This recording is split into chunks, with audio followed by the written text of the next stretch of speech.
आपका एक एक वोट कीमती है, इसे व्यर्थ ना गंवाएं। भाइयों, चुनाव के दिन, मतदान के दिन को आप लोग छुट्टी या मौज मस्ती का दिन ना समझे। ये दिन प्रजातंत्र को मजबूत करने के लिए यज्ञ में वोट की आहुति देने का पवित्र दिन है, पवित्र दिन। भाइयों, आप लोगों से एक बार फिर विनती करता हूं कि आप लोग जाग जाइए। अब नहीं जागेंगे तो कब जागेंगे? अपनी आंखें खोलिए, सही लोगों का चुनाव कीजिए। इससे ज्यादा मेरे पास और कोई शब्द नहीं है आप लोगों को कुछ कहने के लिए जो इस जुबान से बयान कर सकूं। धन्यवाद।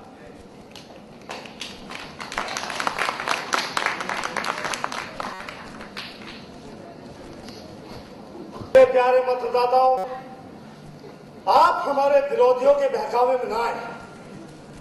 वो लोग हम पर इल्जाम लगाते हैं कि हमारी पार्टी में, पार्टी के शासनकाल में महंगाई बढ़ी।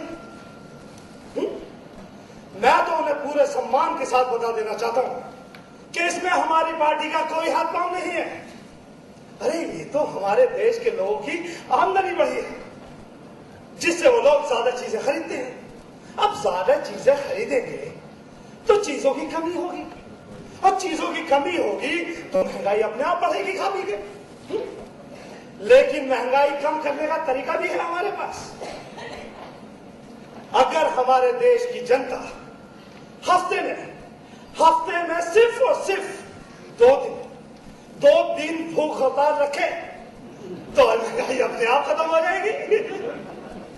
अरे ये लोग हम पर इल्जाम लगाते हैं, खास तौर से मुझ पर, कि हम भ्रष्टाचार की चलती फिरती दुकान है। अरे भगवान ने जो मुझे धन संपत्ति दी है वो तो भगवान की देन है ना। लेकिन हमने कभी इस बात पर घमंड नहीं किया।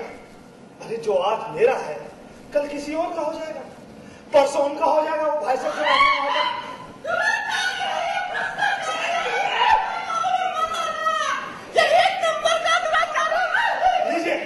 लीजिए भाई, ये देखिए हमारे विरोधी अब हार के डर की वजह से हिंसा में उतर आए हैं।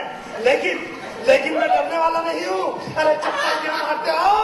तो अपने गोले छोड़ो तो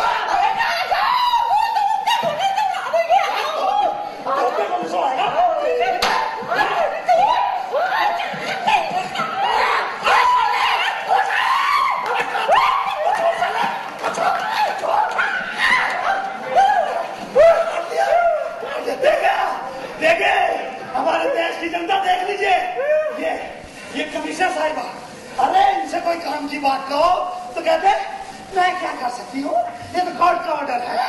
अब ये चप्पल भी कोर्ट का ऑर्डर है क्या? अगर मेरी सरकार बनी तो सबसे पहले मैं तुम्हारी इंक्वायरी करूंगा। तुम्हें नौकरी मिली तो मिली कैसे, खा पी के।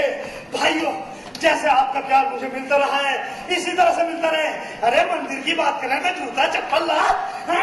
जय हिंद।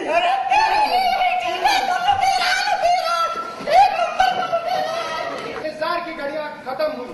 विधानसभा चुनाव के नतीजे आ गए हैं। 240 सीटों के चुनाव में सत्ताधारी धर्मवीर पार्टी 116 सीटें लेकर विजयी हुई है और विपक्षी धर्मवीर पार्टी 114 सीटें लेकर विजयी हुई है, जबकि गुरुजी समर्थित 10 के 10 निर्दलीय उम्मीदवारों ने भी अपनी जीत दर्ज कराई है।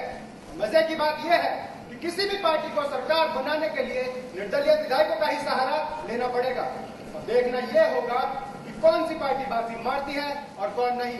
आप बने रहिए हमारे साथ, देते रहेंगे आपको पल पल की खबर। फिलहाल लेते हैं इजाजत एक छोटे से ब्रेक के लिए, और ब्रेक के बाद आपको दिखाएंगे बॉबी डार्लिंग स्वयंवर 6।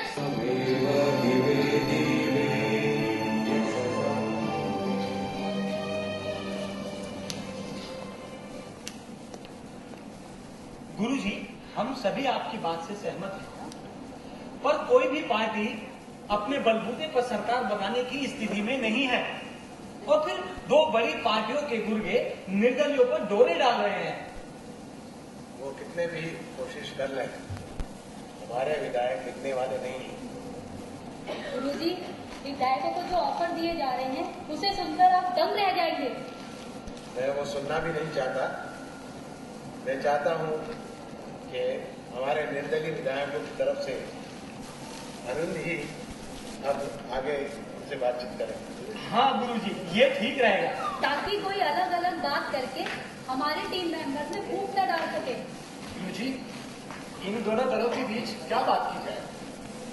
मेरा सुझाव है कि हमें उनसे एक मुख्यमंत्री पद और 9 अन्य मंत्री पदों की मांग करना चाहिए। गुरुजी, क्या कोई इसके लिए तैयार होगा? सत्ता के लोग भी किसी बात के लिए भी राजी हो सकते हैं। अभी जो विधायक दोनों दलों के चुनाव जीत कर आए हैं, वो नहीं चाहेंगे कि दोबारा इतनी जल्दी उन्हें फिर जनता के सामने वोट मांगने जाना पड़े। तो मेरा ये तुम्हें सुझाव है कि मुझे आदेश तो दीजिए। जरूर ये आप इसी बात पे अड़े रहिए। दोनों दलों में से कोई ना कोई जरूर मान जाएगा। बेटा अरविंद, तुम अब इस नए रास्ते पे आगे बढ़ रहे हो। मेरी तुमसे ये गुजारिश है, अनुरोध है कि तुम्हें अमीर और गरीब का जो गैप है, जो फर्क है, जो खाई है, उसे कम करना है। अमीर चाहे भले अमीर हो जाए, पर गरीब और गरीब ना हो। हमें इन दोनों की दूरी को कम करना है। साथ ही बेटा, हमें अभी बहुत से काम करना है। चुनाव सुधार करने हैं, न्यायिक प्रक्रिया में सुधार लाने हैं। उसके अलावा हमें जनता को भी जगाना है कि वो करप्शन के खिलाफ अपना मानस तैयार करें। तभी हम हमारे देश को इस सदी में विश्व गुरु बना सकेंगे। जी गुरुजी, आपका आदेश हमारे लिए सराहनीय है। सत्ते में जयते, सत्ते में जयते।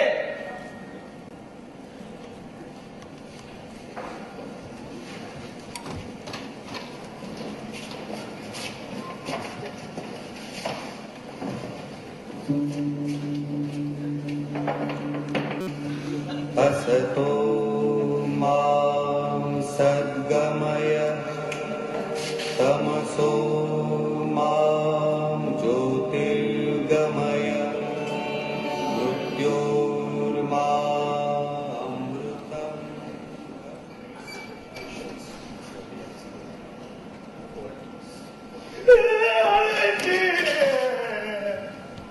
मुझे माफ कर दिया। ये क्या कर रहे हैं आप? उठिए। अरे नहीं अरविंद जी, आपको रिश्वत के झूठे जाल में मैंने फंसाने की कोशिश की थी। अरविंद जी, मुझे माफ कर उठिए उठिए उठिए उठिए उठिए। माफ तो क्या, मैं तो आपको धन्यवाद देना चाहूंगा कि आपने मेरे जीवन को नई राह दिखा दी, वरना मैं तो उसी नौकरी से चिपका रहता। अरविंद जी, आपके विचार तो बड़े महान है।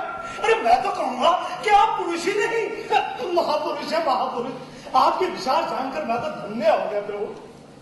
आप चने के झाड़ पे चढ़ाना छोड़ी, ये बताइए कैसे आना हुआ है? कैसे